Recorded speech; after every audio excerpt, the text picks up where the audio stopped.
Adding images to a flipbook is a simple way to make your content easier to follow, whether it's extra visuals or examples. And the nice part is, even if your PDF is already finished, you can still go back and edit them later.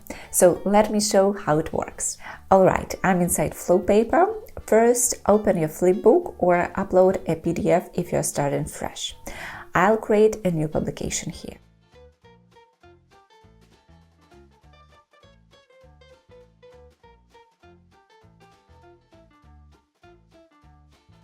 Now go to the page where you want to add the image.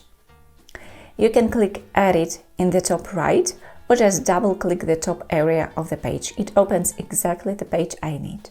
On the right-hand side, you'll see a few image options.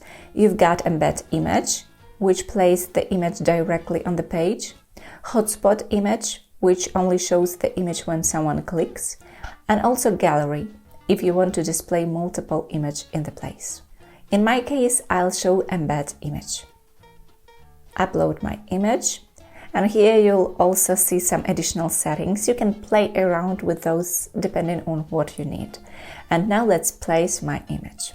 Click OK and just draw the area where the image should appear. Like this, you can adjust the size, move it around, basically place it wherever it makes sense. To test it, click Design in the top right. And here you can see our image. If you want to delete it, go back into edit mode, hover over the element, and click the trash icon.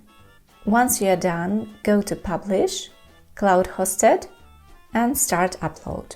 And just keep in mind, even if you updated an existing document, you still need to click Publish again so Flowpaper updates the content. The link stays the same, it just reflects your latest changes. That's it.